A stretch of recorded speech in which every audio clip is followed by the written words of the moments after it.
Hello everyone, আসসালামু আলাইকুম। Welcome to my Eid shopping blog part 2।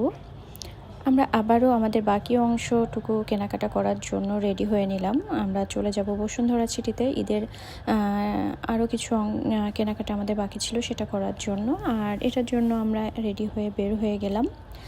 আর আজকে আকাশে কেমন গুড়ি গুড়ি বৃষ্টি ছিল। বৃষ্টির মধ্যে বৃষ্টি হলে আমার খুবই ভালো লাগে, কেন জানি মনে হয় যে বৃষ্টিতে আমি কোথাও না যাই, গান শুনি আর ভাজা পোড়া খাই। তো চলে আসলাম আমরা বসুন্ধরা সিটিতে। এসেই আমরা আড়ংয়ে চলে আসলাম। আড়ংয়ে আসলে আমার এই শাড়িগুলো খুবই ভালো লাগে, অনেক রিজনেবল প্রাইসে এই শাড়িগুলো পাওয়া যায়। কিনি বা না কিনি আমি এগুলো দেখি। আর এখানে আনায়া শার্ট চুজ করতেছিল, কোনটা নিবে, এটা নিবে না ওটা নিবে, এরকম করে সে শার্ট চুজ করে দিচ্ছিল তার বাবাকে। মাশাল্লাহ, মেয়েটা আমার বড় হয়ে যাচ্ছে। এখানে সে আড়ংয়ের পুতুলগুলো দেখলে তার প্রত্যেকবারই নিতে হবে কোনো না কোনো একটা। আমার বাসায় আর আনায়ার কোনো খেলনা রাখার জায়গায় নাই, এমন অবস্থা হয়ে গিয়েছে। তো আমি আনায়ার জন্য একজোড়া জুতা নিব আড়ং থেকে। তো দেখতেছিলাম যে কোনটা নিব, চুজ করতেছিলাম। আর আমার কাছে বসুন্ধরার কালেকশন খুবই কম মনে হয়েছে। আমি জানি না অন্য জায়গায় অন্য আড়ংয়ে কী অবস্থা, কারণ অন্য আড়ংয়ে আমি আসলে যাওয়া হয় নাই। তো বসুন্ধরা কালেকশন খুবই কম ছিল। তো ওখান থেকেই আমি একটা জুতা চুজ করে নিয়েছি আমার মেয়ের জন্য। আর এখানে আমি এই শাড়িগুলোও দেখতেছিলাম। এক্সপেন্সিভ শাড়িগুলোর ভিডিও আসলে আমি করতে পারিনি। অনেকে বেশ কয়েকজনের ভিডিওতে আমি দেখেছি যে ঈদ উপলক্ষে নাকি সব জায়গায় ভিডিও করতে দিচ্ছে আড়ংয়ে, কিন্তু এটা একদমই ফলস কথা। বসুন্ধরাতে এরকম কোনো কথাই এরকম কোনো ইয়েই নাই, ভিডিও করা একদম টোটালি নিষেধ। তারপরেও আমি একটু একটু করে ভিডিও করেছিলাম। তো আড়ং থেকে আমরা কেনাকাটা করে বের হয়ে গেলাম। এখন আমরা চলে যাব একদমই গ্রাউন্ডে, মোবাইল মার্কেটে।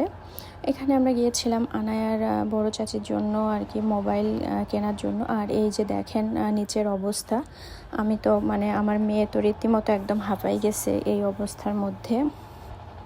এত বেশি ভিড় ছিল, কেন জানি আমার ভয়েস দিতে যাই এখনই মনে হচ্ছে আমার হাঁপ লেগে যাচ্ছে, এত ভিড় ছিল আর এত গরম ছিল ওখানে।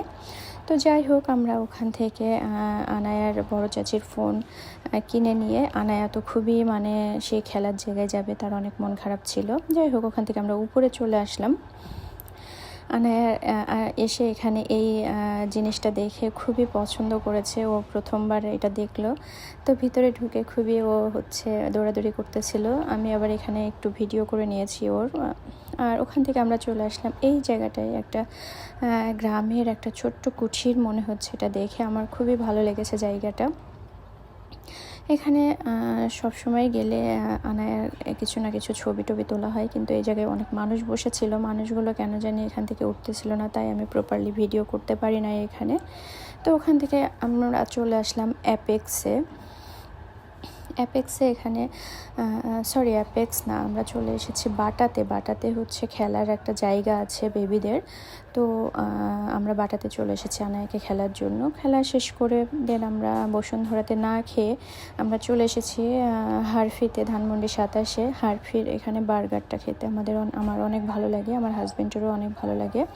আর তার সাথে এখানে আনায়ার খেলারও একটা ছোট্ট জায়গা আছে, যার জন্য আমরা হারফিতে চলে আসছি। তো খেলা শেষ করে এই যে আমাদের খাবার পালা, এখন আনায়ার খাবার রেডি। চলে আসছে আনায়ার খাবার, ওর সবচেয়ে ফেভারিট ফ্রেঞ্চ ফ্রাই আর চিকেন ফ্রাই। অলওয়েজ ও এটাই পছন্দ করে। আর আমারও পছন্দের বার্গারটাও চলে এসেছে। দেন এই যে আনায়ার জন্য একটা ড্রিঙ্ক অর্ডার করা হয়েছিল, সাথে আমাদের জন্য আর কি, অনেক গরম লাগতেছিল। এই যে ওরা খেলনার সাথে ওরা বেবি কিডস মেনুর সাথে একটা করে খেলনা দিয়ে দেয়। তো আমার বার্গার এই যে চলে এসেছে। আমি আসলে এত বড় বার্গার খেতে পারবো না, যার জন্য এটা স্লাইস করে নেওয়া হয়েছে। আর এই বার্গারটা এত টেস্ট আসলে আমি বোঝাতে পারবো না। কেউ যদি হারফিতে যান তো অবশ্যই এটা ট্রাই করবেন। আমার তো অনেক ভালো লাগে, যদিও বার্গারটা আমার কাছে মনে হয়েছে যে বেশি প্রাইস রাখে, বাট প্রাইসটা একটু বেশি। তারপরও আমার ভালো লাগে এটা কেন জানি খেতে। ফাইনালি আমরা চলে আসলাম বাসায়। আমার ভিডিওটা কেমন লাগলো অবশ্যই কমেন্ট করে জানাবেন। Thank you.